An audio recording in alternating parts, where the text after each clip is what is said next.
시청자 여러분 안녕하십니까? 잡학사전 진행의 김정희입니다. 오늘은 전승현, 빈주영 아나운서와 함께합니다. 안녕하세요. 안녕하세요. 네, 따뜻해진 봄 날씨와 함께 취업 시장의 열기도 뜨거워지고 있습니다. 그 열기만큼이나 변화의 속도도 더욱 빨라지고 있는데요. 어제의 유망 직종이 오늘의 일상적인 기술이 되는 이러한 시대 흐름 속에서 우리가 가져야 할 태도는 바로 유연함일 겁니다. 핵심은 쏟아지는 정보 속에서 내게 꼭 필요한 진짜 뉴스를 가려내는 날카로운 안목이겠죠. 오늘도 그 안목의 깊이를 더해줄 핵심 시그널만 모았습니다. 고용과 관련된 정보부터 실전 전략까지 다양하게 준비했으니까요. 저희 잡학사전과 끝까지 함께 해주시길 바랍니다. 먼저 주요 뉴스 요약해드리는 잡뉴스 헤드라인 시간입니다. 첫 번째 소식입니다. 정부가 AI 시대에 발맞춰 사람과 기술이 공존하는 산업 대전환 준비에 본격적으로 나섰습니다. 고용노동부는 지난 6일 에이펙 미래 일자리 포럼에서 AI 도입에 따른 일자리 변화와 대응 방안을 논의했는데요. 한국 정부는 이번 포럼에서 누구도 소외되지 않는 산업 전환 고용 안전 기본 계획 수립을 공식화했습니다. AI 도입으로 인한 일자리 감소 우려를 선제적으로 관측하고 근로자들의 전직 지원과 미래형 핵심 인재 양성이 목적입니다. 이에 따라 정부는 산업별 일자리 영향을 과학적으로 분석하는 선제 대응 시스템을 구축하고 노사 의견 수렴을 거쳐 미래형 인재 양성과 고용 안전망 강화 등 세부 과제를 추진할 방침입니다. 다음 소식입니다. 정부가 쉬었음 청년을 고용시장으로 끌어들이기 위해 대규모 재정을 투입한 직무체험형 사업을 추진합니다. 정부는 지난달 31일 발표한 2026년 추가경정 예산안에 1,000억 원 규모의 K-뉴딜 아카데미 사업을 신규 반영했고 구직 활동을 하지 않는 비경제활동 청년을 대상으로 대기업과 연계한 직업훈련, 그리고 직장 적응 프로그램을 제공한다는 계획입니다. 참여 청년에게는 교통비와 식비 명목으로 월 30만에서 50만 원의 훈련 수당이 지급되고 기업에도 시간당 14,000원에서 2만 원 수준의 훈련비를 지원합니다.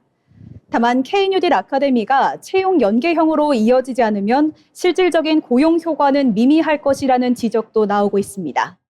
다음 소식입니다.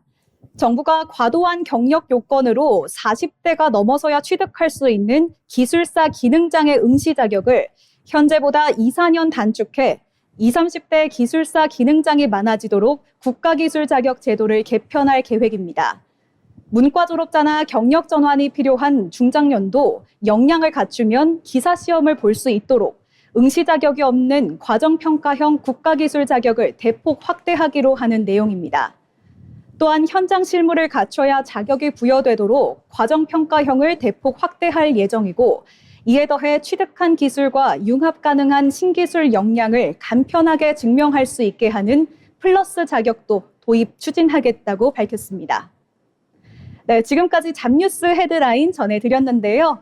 이번에는 실제 직업 현장으로 가보겠습니다. 다양한 직업을 직접 만나보고 그 속에서 일하는 사람들의 이야기를 들어볼 수 있는 시간이죠. 현장 속으로 시간입니다. 이번 시간은 전승현 아나운서가 전해드립니다. 전해주시죠. 오늘 현장 속으로에서 주목해볼 직업은 눈에 보이지 않는 디지털 흔적을 통해 사건의 실체를 밝혀내는 전문가입니다. 우리는 하루에도 수십 번씩 스마트폰을 사용하고 인터넷에 접속하며 수많은 데이터를 남기고 살아가고 있는데요. 이처럼 일상 속에 쌓이는 기록들은 때로는 중요한 단서가 되어 사건의 진실을 밝히는 열쇠가 되기도 하죠. 특히 사이버 범죄와 개인정보 유출, 온라인 사기 등 디지털 환경을 악용한 범죄가 늘어나면서 이러한 데이터를 분석하는 역할의 중요성이 점점 커지고 있습니다. 삭제된 기록 속에서도 단서를 찾아내 사건의 흐름을 복원하는 사람들, 바로 디지털 포렌식 분석가입니다. 오늘은 이들의 역할과 현장을 자세히 살펴보도록 하겠습니다. 디지털 포렌식 분석가는 컴퓨터와 스마트폰, 각종 저장 장치에 남아있는 데이터를 분석해 범죄의 단서를 찾아내는 일을 합니다. 눈에 보이는 자료는 물론 삭제되거나 숨겨진 데이터까지 복원해 사건의 흐름을 재구성하는데요. 메신저 대화 내용이나 인터넷 검색 기록, 위치 정보 등을 통해 사건 발생 전후의 상황을 추적할 수 있습니다. 실제 현장에서는 정밀하고 체계적인 분석 과정이 중요합니다. 디지털 데이터는 작은 흔적 하나만으로도 사건의 방향을 바꿀 수 있기 때문인데요. 특히 증거 수집부터 보관, 분석까지 모든 절차가 엄격하게 관리되어야만 법적 효력을 인정받을 수 있습니다. 이 때문에 디지털 포렌식 분석가는 기술력뿐만 아니라 높은 수준의 정확성과 책임감이 요구되는 직업입니다. 이 직업의 중요성은 사이버 범죄 증가와 함께 더욱 부각되고 있는데요. 해킹과 개인정보 유출, 온라인 금융사기 등 디지털 기반 범죄가 다양해지면서 정확한 증거 확보와 분석의 필요성도 함께 커지고 있습니다.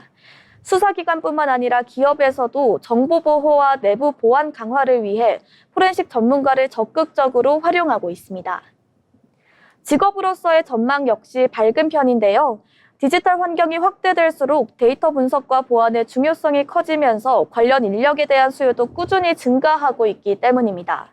특히 인공지능과 빅데이터 기술이 발전하면서 포렌식 분석의 영역도 더욱 넓어지고 있습니다. 다만 빠르게 변화하는 기술 환경에 맞춰 지속적인 학습과 전문성 강화가 필요한 분야입니다. 그렇다면 이 직업에 필요한 역량은 무엇일까요?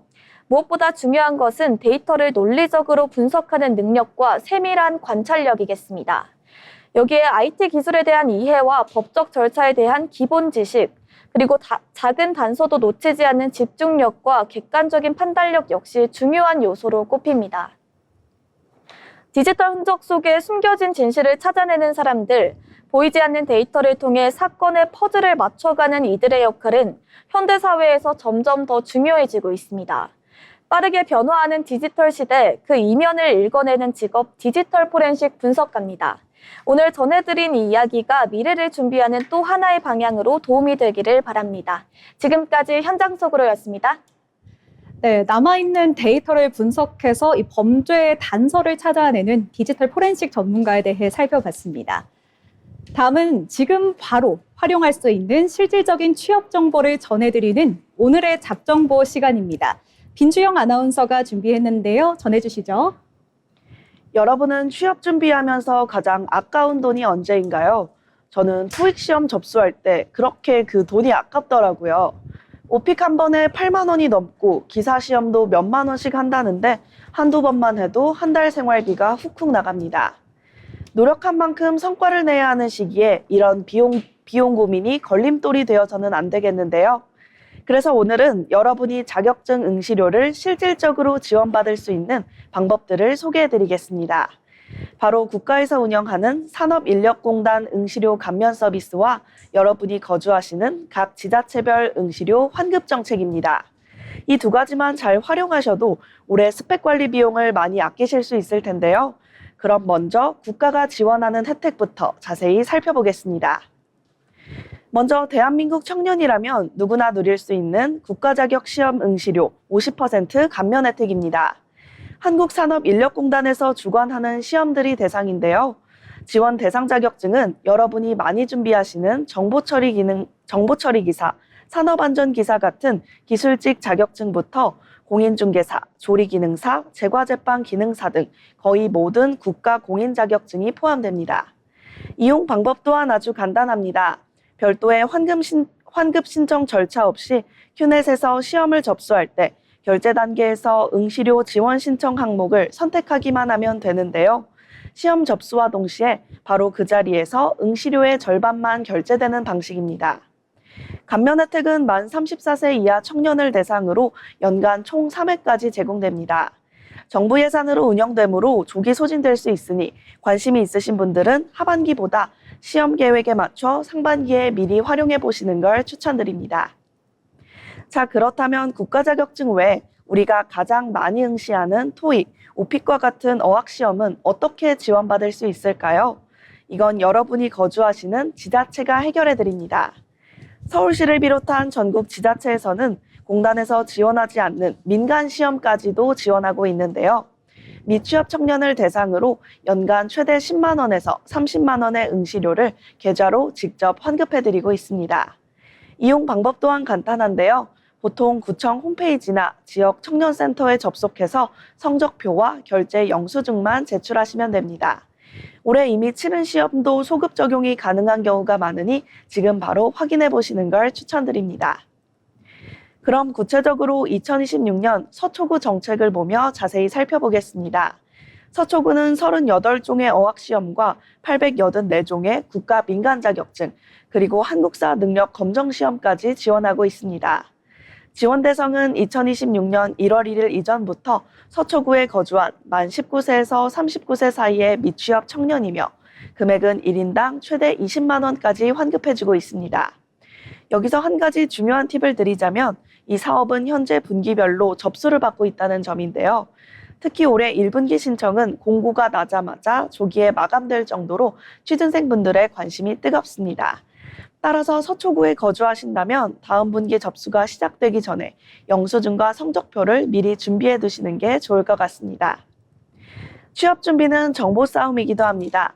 내가 받을 수 있는 혜택을 미리 챙기는 것도 여러분의 역량일 텐데요. 오늘 전해드린 정보가 여러분의 경제적 부담을 덜고 목표하시는 것으로 한 발짝 더 가까이 가는데 도움이 되길 바랍니다. 지금까지 여러분의 취업 준비를 응원하는 오늘의 잡정보였습니다. 네, 국가 자격 시험뿐 아니라 토익 그리고 어학 시험 같은 것들을 똑똑하게 치르는 방법에 대해서 알아봤는데요. 받을 수 있는 혜택 꼼꼼하게 확인해 보시면 좋을 것 같습니다.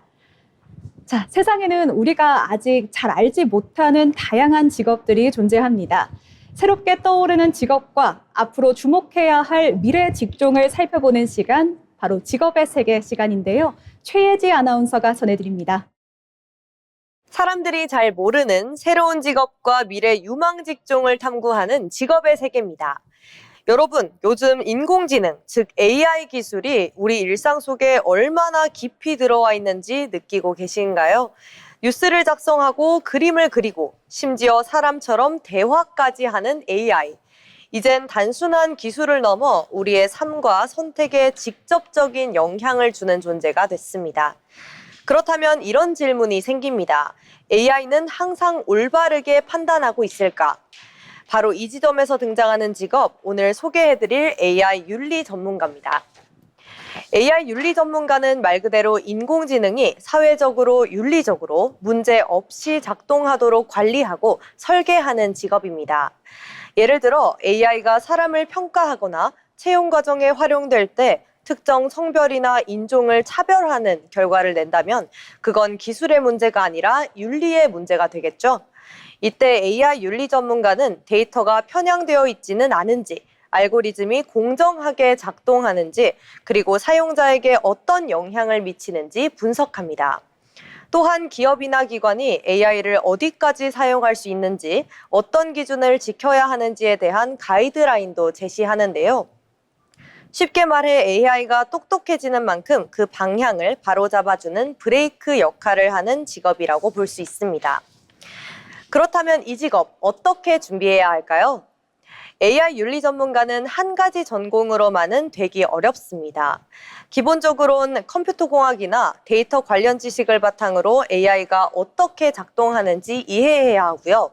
여기에 더해 철학, 윤리학, 또 법학 같은 분야에 대한 이해도 필요합니다. 왜냐하면 결국 이 직업은 이 기술이 맞는가 또 틀린가를 판단하는 일이기 때문인데요. 최근엔 대학에서도 AI 윤리나 데이터 윤리를 별도의 과정으로 다루기 시작했고 글로벌 기업들도 관련 인력을 적극적으로 채용하고 있습니다.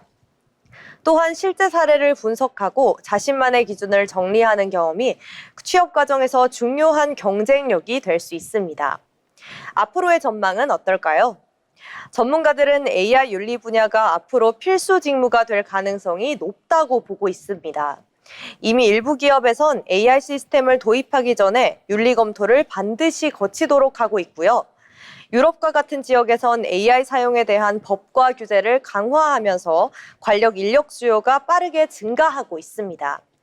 특히 금융, 의료, 채용처럼 사람의 삶에 직접적인 영향을 주는 분야에선 AI 윤리 전문가의 역할이 더욱 중요해질 것으로 보입니다.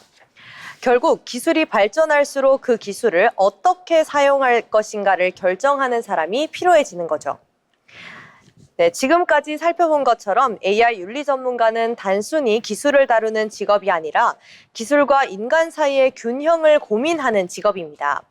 빠르게 변하는 시대 속에서 새로운 기회를 찾고 있다면 기술을 이해하면서도 사람을 생각하는 이 직업에 한 번쯤 주목해 보시는 것도 좋을 것 같습니다. 사람들이 잘 모르는 새로운 직업과 미래 유망 직종을 탐구하는 직업의 세계였습니다. 네, 이 윤리, AI 윤리에 대해서도 살펴봤는데요. 특히나 이 빠르게 변화하는 흐름 속에서 올바른 방향으로 AI와 공존하기 위해서 꼭 필요한 직종인 것 같습니다. 네, 계속해서 변화하는 사회 속에서 일의 미래를 짚어보는 잡토크 시간입니다. 예전에는 한 우물만 파야 전문 직종이다라는 말이 흔했는데요. 하지만 요즘 직장인들의 프로필을 보면 엔잡러가 흔합니다. 낮에는 직장인, 퇴근 후에는 유튜버, 그리고 주말에는 이커머스 사장님, 강사까지 정말 다양한 포트폴리오를 갖고 있는데요. 누군가는 이를 두고 전문성이 흐려지는 것 아니냐 하는 우려 섞인 시선을 보내기도 하고요.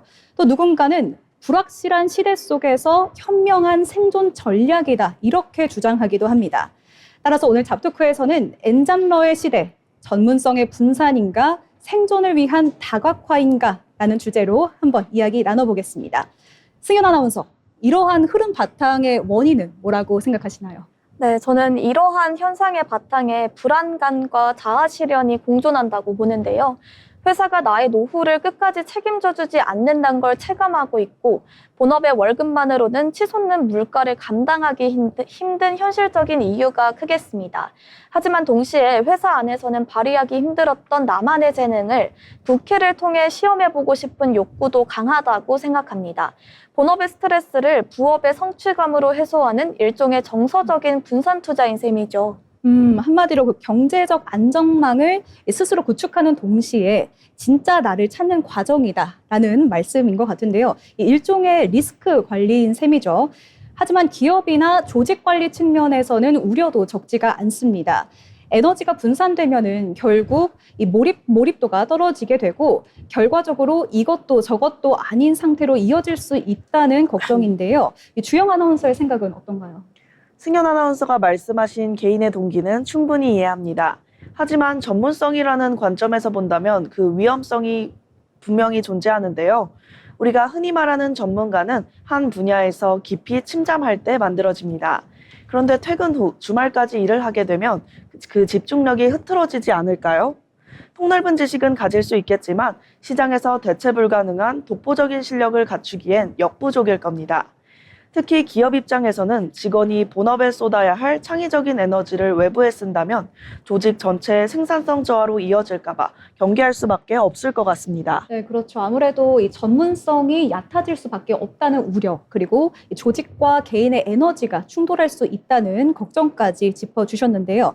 승연 아나운서, 그렇다면은 이러한 딜레마를 좀 더 효과적으로, 효율적으로 풀 수 있는 엔잡러의 올바른 방향성은 무엇일까요? 저는 이제 전문성의 정의를 새롭게 내려야 한다라고 생각하는데요. 과거의 전문성이 수직적인 깊이였다면 미래의 전문성은 하이브리드 역량이 있다라고 생각합니다. 단순히 일을 여러 개 늘리는 게 아니라 서로 다른 재능을 섞어 나만의 독특한 가치를 만드는 거죠. 예를 들어 마케팅 본업에 데이터 분석 부업 경험이 더해지면 두 분야가 시너지를 내서 대체 불가능한 무기가 되는 것처럼요. 기업들도 우려하기보다는 직원의 다양한 외부 경험이 본업에 어떤 긍정적인 자극을 줄지 고민하는 유연함이 필요하겠습니다. 네, 하이브리드 역량이 미래의 핵심이다. 이렇게 또 정리를 해주셨는데 그러면 주영 아나운서는 어떻게 생각하시나요? 하이브리드 역량에는 동의하지만 그 전제 조건은 반드시 있어야 합니다. 바로 본업의 단단함입니다. 뿌리가 깊지 않은 나무는 가지를 많이 뻗을수록 작은 바람에도 쓰러지기 마련인데요. 본업에서 실력을 인정받은 뒤에 확장하는 엔잡은 성장이지만 본업이 흔들리는 상태에서의 엔잡은 자칫 도피가 될 수 있기 때문에 스스로가 에너지를 분산시키는 중인지 아니면 시너지를 내는 중인지 냉철하게 점검해야 할 필요가 있다고 생각합니다. 네, 이 엔잡러 현상은 단순히 부수익을 늘리는 수단 목적인 것을 넘어서 이 일을 통해서 나를 증명하는 방식이 좀 다변화되고 있는 현상을 반영하는 것 같습니다. 하나의 직함으로 우리를 설명하기에는 우리의 역량이 또 뛰어나고 세상의 변화 속도는 무서울 정도로 빨라지고 있죠. 하지만 결국 중요한 건 그 과정 속에서 내가 진짜 성장하고 있는지, 그리고 그러한 다양한 경험이 응축돼서 나만의 독보적인 경쟁력을 확보하고 있는지, 나만의 하이브리드 역량으로 여러분의 지도를 잘 그려가고 있는 게 중요할 것 같습니다. 지금까지 잡토크였습니다.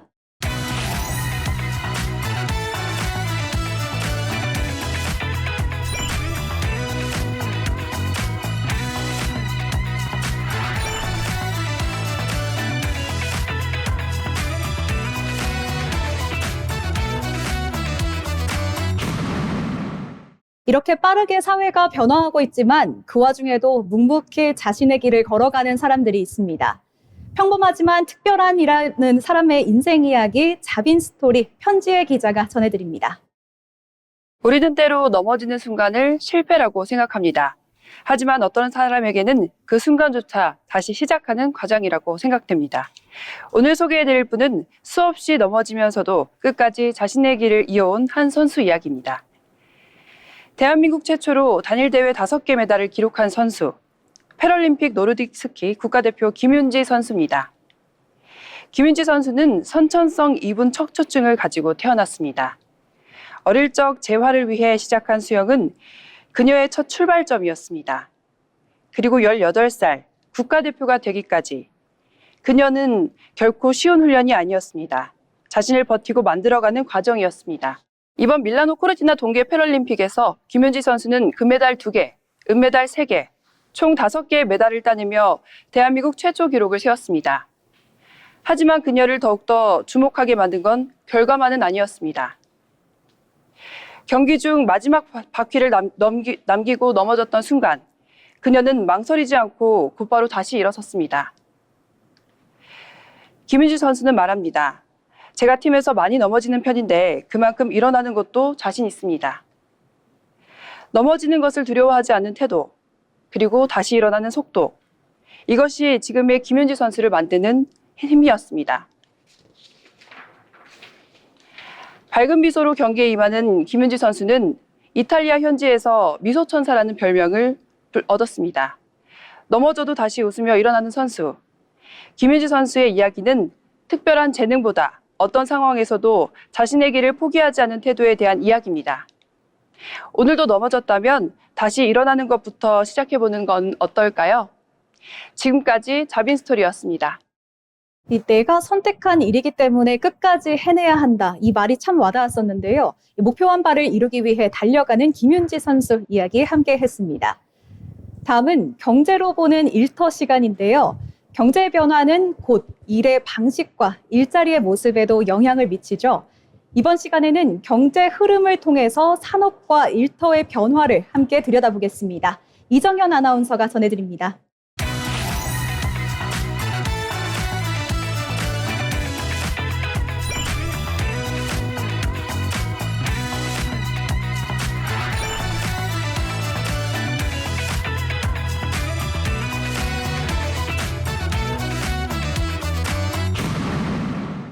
경제로 보는 일터입니다. 포렌식이란 단어가 정말 생소하죠? 포렌식 전담팀이란 디지털 증거를 추출, 분석하는 전문 조직을 말합니다.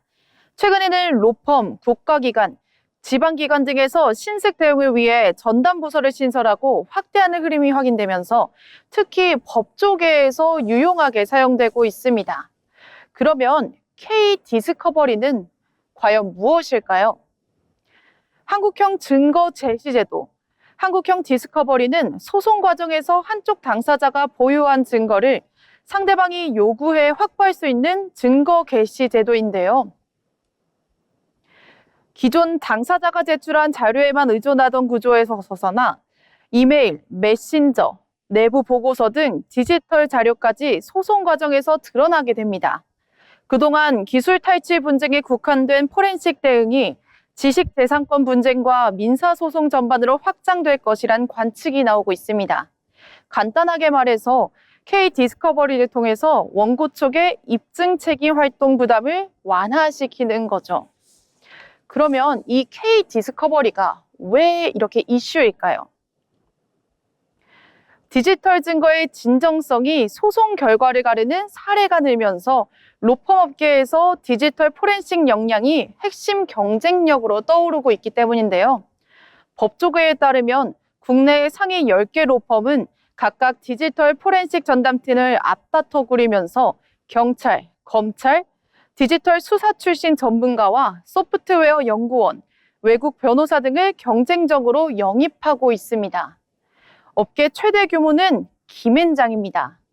김앤장의 리걸테크 팀은 무려 170명 규모로 업계 최대이고요. 태평양 BKL 디지털 포렌식 센터는 해킹 사건을 대응을 위한 데이터 로그 분석 역량을 앞세우고 있습니다. 더불어 화우 디지털 포렌식 센터는 변호사 27명에 포렌식 전문위원과 전문 리뷰어까지 갖춰 기업 내 데이터 거버넌스 자문에 특화했는데요. 이외에 세종 포렌식 디스커버리 센터는 AI 생성물 등 디지털 산출물의 원본 검증 역량을 차별화 포인트로 내세웠고, 지평 디지털 포렌식 센터는 자체 구축한 법률 AI와 검색 증강 생성 시스템을 통해 방대한 데이터에서 핵심 증거를 빠르게 추출하는 역량을 강점으로 꼽고 있습니다. 여기서 독특한 점은 율촌 디스커버리 센터입니다. 오는 6월에 화이트 해커 영입을 예고하면서 기술 수출 대응에 공을 들이고 있습니다. 챗 GPT 등 생성형 AI 활용이 일상화되면서 포렌식의 무게감은 한층 더 무거워지고 있습니다. 한국형 디스커버리 제도 도입이 가시화한 데다가 생성형 인공지능 활용이 일반화하면서 기업과 로펌 모두 데이터 기반 분쟁 대응 체계를 재구성하고 있는데요. 인공지능 활용을 기술 그리고 로펌까지 스며드는 시간. 지금까지 경제의 흐름 속에서 일터를 살펴보는 시간, 경제로 보는 일터였습니다. 네, 디지털 포렌식 역량이 또 화두로 떠오르는 이러한 흐름 속에서 법조계 움직임을 살펴볼 수 있었습니다. 계속해서 데이터로 본 일터도 함께 하시죠. 통계와 데이터를 통해서 요즘 노동시장에서 나타나는 변화를 함께 살펴보는 시간인데요. 승현 아나운서, 오늘 어떤 내용 준비하셨을까요? 여러분은 혹시 이런 생각 해보신 적 있으실까요? 일자리는 많다는데 왜 취업은 어려울까? 실제로 채용 공고는 늘고 있지만 정작 기업은 사람을 구하지 못하고 구직자는 원하는 일자리를 찾기 어렵다고 말합니다. 겉으로 보면 일자리 부족 문제처럼 보이지만 조금 더 들여다보면 전혀 다른 흐름이 나타나고 있는데요. 일은 있는데 사람은 없고 사람은 있는데 맞는 일이 없는 상황. 이처럼 수요와 공급이 엇갈리는 현상을 구인난이라고 합니다. 오늘은 통계청과 고용노동부 자료를 바탕으로 단순한 인력 부족을 넘어 왜 이런 미스매치가 발생하고 있는지 그 구조적인 원인을 짚어보도록 하겠습니다. 지금 우리가 마주한 일자리 시장은 또 과거와 어떻게 달라졌는지, 그리고 그 변화 속에서 기업과 구직자는 어떤 선택을 하고 있는지도 함께 살펴보도록 하겠습니다. 네, 근데 일할 사람을 못 구한다는 게 조금은 와닿지가 않습니다. 어떤 의미일까요, 구체적으로? 네, 맞습니다. 핵심은 조건의 불일치인데요. 기업은 경력과 즉시 투입 가능한 인력을 원하지만 구직자는 워라밸과 안정성을 더 중요하게 고려하고 있습니다. 이처럼 기업이 원하는 조건과 구직자가 기대하는 기준 사이 간극이 커지면서 채용이 쉽지 않은 상황이 이어지고 있습니다. 특히 어떤 분야에서 이런 현상이 두드러지고 있나요? 네, 제조업과 서비스업 그리고 중소기업에서 구인난이 더 크게 나타나고 있는데요. 근무 강도에 비해 임금이나 복지 수준이 낮은 경우에 지원 자체가 줄어드는 경향이 있기 때문입니다. 또 청년층의 경우 단순히 취업보다는 지속 가능한 일자리를 더 중요하게 보면서 지원을 신중하게 선택하는 모습 보이고 있습니다. 그런데 이런 흐름이 계속해서 진행이 된다면 기업 입장에서도 큰 부담으로 다가올 것 같은데요. 네, 그렇습니다. 인력 부족은 생산성 저하로도 이어질 수 있고요. 결국 기업 경쟁력에도 영향을 줄 수 있습니다. 이에 따라 최근에는 근무 환경 개선이나 복지 확대 등으로 인재 확보 전략을 바꾸려는 움직임도 함께 나타나고 있습니다. 결국 일자리의 양보다 질이 중요해지고 있다는 말씀이네요. 네, 맞습니다. 이제는 단순히 일자리를 늘리는 것을 넘어서 사람들이 선택할 수 있는 환경을 만드는 것이 더 중요해지고 있는데요. 일할 사람을 찾는 시대에서 일하고 싶은 일자리를 만드는 시대로 변화하고 있는 흐름이다. 이렇게 볼 수 있습니다. 네, 아무래도 그 양질의 일자리가 늘어나는 게 굉장히 중요할 것 같은데요. 그러면 주영 아나운서가 준비한 내용도 함께 이야기 나눠볼까요? 네, 오늘 제가 가져온 이슈는요. 최근 직장인들 사이에서 불고 있는 치열한 변화, 바로 레디코어 현상에 대해 이야기해 보려 합니다. 레디코어는 겉으로는 핵심 인재처럼 성실하게 일하지만 속으로는 언제든 떠날 준비가 완벽히 끝난 상태를 의미하는데요. 최근 잡코리아와 알바몬이 직장인들을 대상으로 조사한 결과를 보면은요, 당장 이직 계획이 없더라도 채용 플랫폼에 자신의 이력서를 상시 공개로 해둔 직장인이 무려 61.1%에 달했습니다. 10명 중 6명이 넘는 수치죠. 62.1% 맞나요? 네, 네, 맞습니다. 62.1% 아무래도 이 기업 입장에서 보면은 성장의 발판까지 마련해 뒀는데 일종의 약간 서운함, 나아가도 배신감을 느낄 수도 있을 것 같은데요. 정작 그 결실을 보기도 전에 외부로 눈을 돌리는 모습이 좀 아쉬울 것 같은데. 경영진 입장에서는 그렇게 느낄 수도 있을 것 같은데요. 사실 구직자나 실무자들의 생각은 전혀 다릅니다. 이들에게 공개 이력서는 탈출구가 아니라 일종의 시장 가치 확인서거든요. 내가 지금 시장에서 얼마짜리 인재인가를 끊임없이 테스트하고 확인받고 싶어 하는 겁니다. 말씀을 듣고 나니까 이해가 되는데요. 요즘은 평생 직장이라는 개념은 없어진 상태잖아요. 회사가 나를 평생 책임져 주지 않는다라는 걸 너무 잘 아니까 스스로를 보호하려는 생존 본능이 아닐까 싶은데요. 네, 또 듣고 보니까 조금 쓸쓸한 마음이 들기도 합니다. 웃으면서 함께 또 아이디어를 의논하고 또 프로젝트를 진행하던 동료들이 밤에는 또 퇴근 후에는 다른 생각을 또 할 수 있다는 생각에 조금 서운할 것도 같아요. 그게 바로 조용한 이직의 핵심 갈등 지점입니다. 실제로 링크드인의 2026 글로벌 탤런트 트렌드 보고서를 보면 이런 현상 때문에 기업들이 엄청난 위기감을 느끼고 있는데요. 그래서 기업들도 이제는 무작정 잡기보다 조용한 채용으로 맞불을 놓고 있습니다. 조용한 채용이요? 그건 또 뭘까요? 몰래 사람을 뽑는 걸까요? 밖에서 사람을 뽑는 비용이 너무 많이 드니까 차라리 내부에 유능한 인재를 파격적으로 재배치하는 겁니다. 예를 들어 마케팅하던 분에게 너 AI 역량이 좋으니 아예 이쪽 팀장으로 가서 네 가치를 증명해봐라며 사내에서 새로운 커리어를 제안하는 거죠. 이미 많은 기업들이 이런 내부 인력 전환 배치를 선호하고 있습니다. 네, 그러니까 밖에서 찾지 말고 우리 회사 내부에서 있어줘. 우리가 그에 맞는 대우를 해줄게. 이렇게 이해가 되는데 그런데 여기 자료를 보니까 실제로 내부 이동이 있는 경우에 직원들이 훨씬 더 오래 다니네요. 맞습니다. 링크드인 통계를 보면 내부 이동이 활발한 기업의 직원들은 평균 5.4년 동안 회사를 다니는데요. 내부 이동 기회가 적은 곳들이 평균 2.9년을 다니는 것과 비교하면 그 차이가 꽤 큽니다. 결국 남의 회사 말고 우리 회사 안에서 다른 팀으로 이직의 길을 열어주는 게 조용한 이직을 막는 가장 강력한 방어선인 셈입니다. 이제 기업과 개인의 관계는 충성심이 아니라 철저한 성장 파트너 관계로 변화했습니다. 나를 성장시켜주지 못하는 회사는 언제든 떠난다는 개인과 떠나지 않게 끊임없이 새로운 기회를 던져줘야 하는 기업의 치열한 밀당 관계인 셈이죠.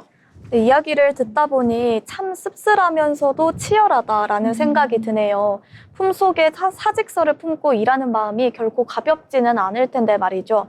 결국 우리가 원하는 건 단순히 높은 연봉이 아니라 내가 여기서 더 나은 사람이 될 수 있는가에 대한 확신인 것 같습니다. 네, 오늘 이야기를 해보니까 또 확실히 느껴집니다. 이 직장인들에게 회사는 더 이상 종착지가 아니라 내가 더 멀리 날아가기 위한 활주로 역할을 하고 있는 것 같은데요. 이 기업이 이 활주로를 얼마나 길고 또 튼튼하게 닦아주느냐가 인재를 붙잡는 열쇠가 될 것 같습니다. 서로의 가치를 인정하고 함께 성장하는 방법을 논의할 때가 아닌가 싶은데요. 네, 지금까지 데이터로 본 일터 김지영 아나운서 그리고 전승현 아나운서와 함께했습니다. 네, 계속해서 또 이어가 보시죠. 취업을 준비할 때 중요한 것 중 하나는 바로 기업을 제대로 이해하는 겁니다. 기업의 특징과 산업 트렌드를 살펴보는 시간, 기업사전, 기업을 알고 잡자. 김하엘 아나운서가 준비했습니다. 기업을 쉽고 재미있게 알아보는 시간 기업사전입니다. 오늘 소개해드릴 기업은 커피를 단순한 음료가 아니라 하나의 경험으로 만들어 놓은 바로 스타벅스입니다. 낯선 동네에 갔을 때 어디 갈지 고민하다가 눈에 보이는 스타벅스로 들어갔던 경험 다들 한 번쯤 있으실 텐데요. 익숙한 메뉴와 공간 덕분에 자연스럽게 선택하게 되는 곳, 바로 스타벅스입니다. 스타벅스는 이렇게 어디서든 같은 경험을 제공하면서 커피 한 잔을 넘어 하나의 라이프 스타일로 자리 잡았습니다. 스타벅스는 전 세계적으로 사랑받는 커피 브랜드입니다. 국내에서도 높은 브랜드 충성도를 보이고 있는데요. 가장 큰 특징은 커피 판매를 넘어서 공간 경험을 함께 제공한다는 점입니다. 매장마다 다른 분위기와 구성은 소비자들이 자연스럽게 머물도록 만드는 요소입니다. 즉 스타벅스는 커피를 넘어 시간과 경험을 함께 제공하는 브랜드라고 볼 수 있습니다. 이 기업이 꾸준히 성장할 수 있었던 핵심 전략은 바로 브랜드 경험과 굿즈 마케팅입니다. 특히 텀블러와 같은 시중 상품은 출시될 때마다 소비자들의 관심을 끌면서 하나의 문화로 자리 잡았습니다. 소비자들은 단순히 제품을 구매하는 것이 아니라 브랜드를 소유하고 경험하는 데 가치를 두게 됩니다. 이 과정에서 스타벅스는 고객과의 지속적인 관계를 형성하면서 강력한 브랜드 충성도를 만들어내고 있습니다. 또 하나 주목할 점은 스타벅스가 단순한 카페를 넘어서 라이프스타일 플랫폼으로 자리 잡고 있다는 점입니다. 최근에는 모바일 앱을 통한 주문 서비스, 개인 맞춤형 추천, 그리고 다양한 협업 상품 등을 통해서 고객 경험을 더욱 넓히고 있습니다. 이는 소비자가 단순히 커피를 구매하는 것이 아니라 브랜드와 지속적으로 연결되도록 만드는 것입니다. 특히 많은 소비자들에게 스타벅스는 커피 브랜드가 아니라 일상의 한 부분으로 자리 잡고 있습니다. 하지만 이런 성장 속에서도 해결해야 할 과제는 남아 있습니다. 카페 시장 내 경쟁 심화, 그리고 브랜드 이미지 유지처럼 아직 해결해야 할 과제들도 존재합니다. 그럼에도 불구하고 스타벅스는 커피 소비 방식을 변화시키면서 새로운 문화를 만들어냈다는 점에서 의미 있는 기업이라고 볼 수 있습니다. 커피를 넘어 경험을 제공하는 브랜드 스타벅스. 앞으로 이 기업이 우리의 일상과 소비 생활을 얼마나 변화시킬지 주목해 볼 필요가 있습니다. 지금까지 기업사전이었습니다.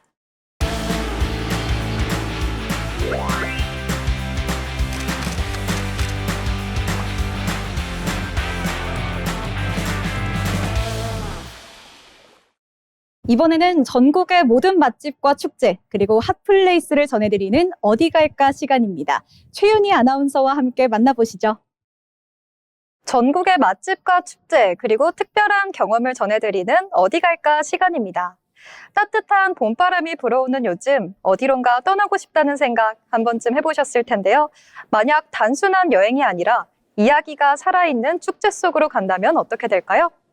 오늘 어디 갈까에서는 대한민국에서 가장 오래된 축제이자 사랑과 신념의 이야기가 살아 숨쉬는 남원 춘향제로 소개해드리겠습니다.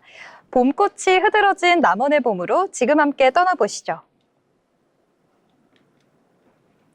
춘향제는 전북 남원시 광안로원과 요천변 일원에서 열리는 대한민국 대표 전통문화 축제입니다.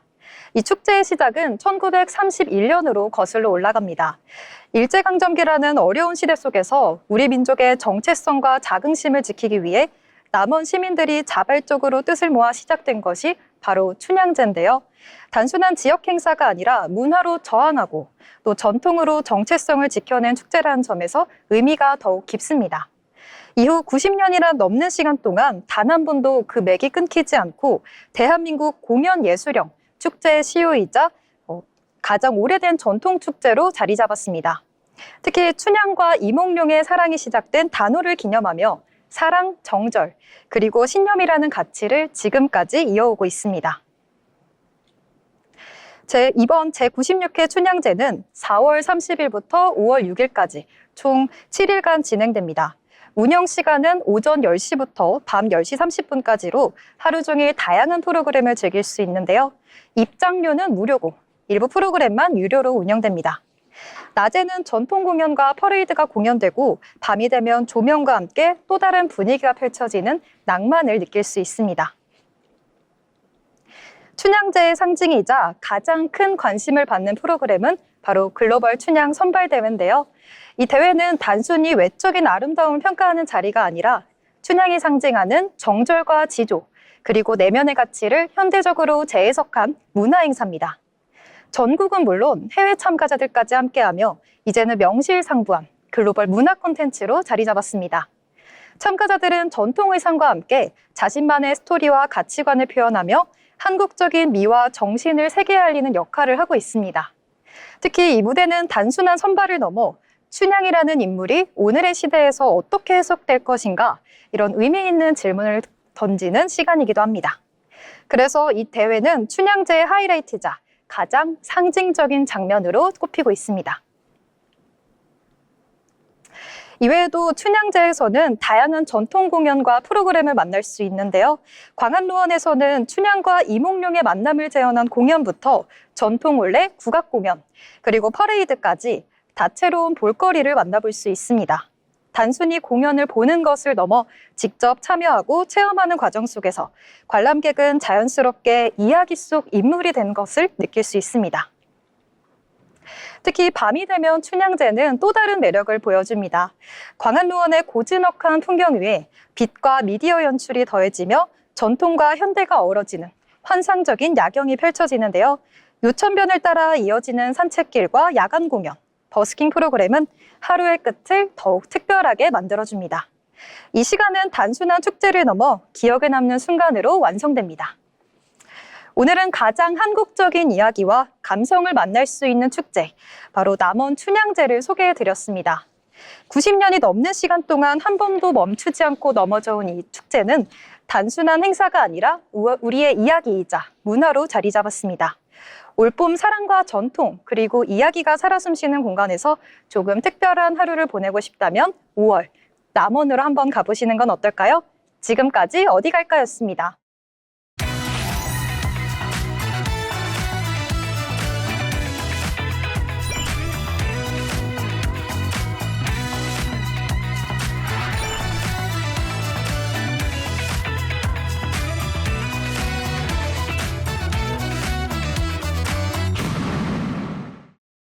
마지막으로 알아두면 도움이 되는 생활 정보를 전해드리는 알쓸정 시간입니다. 염지연 아나운서가 전해드립니다. 네, 알아두면 쓸데있는 정보 알쓸정 시간입니다. 우리가 매일 사용하는 플라스틱, 이게 갑자기 부족해진다면 어떨까요? 지금 실제로 그런 상황이 벌어질 수 있습니다. 중동 지역의 갈등으로 인해 원유 공급이 불안정해지면서 플라스틱의 원료 자체가 부족해질 수 있다는 우려가 커지고 있습니다. 왜냐하면 우리가 쓰는 대부분의 플라스틱은 석유, 즉 원유에서 만들어지고 있기 때문인데요.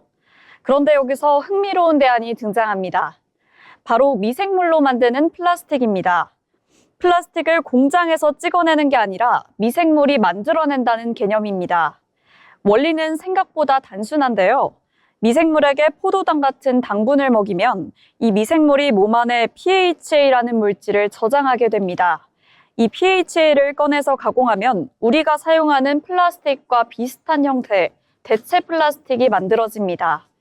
쉽게 말해 석유 대신 미생물 공장에서 만들어낸 플라스틱이라고 볼 수 있겠습니다. 이 대체 플라스틱이 주목받는 이유는 단순히 석유를 대신할 수 있어서만이 아닙니다. 환경적인 장점도 굉장히 큰데요. 일반 플라스틱 빨대는 완전히 분해되기까지 무려 200년이 걸리지만 이 대체 플라스틱은 약 5주 만에 분해됩니다. 우리가 버린 플라스틱이 수백 년 동안 남아있는 게 아니라 자연으로 돌아간다는 의미입니다. 그래서 최근에는 빨대, 종이컵, 포장용기 등 일상적인 제품에도 점점 더 많이 사용되고 있습니다. 실제로 우리나라는 이런 대체 플라스틱 생산량이 세계 3위 수준일 정도로 관련 기술이 빠르게 성장하고 있는 모습을 보여주고 있는데요.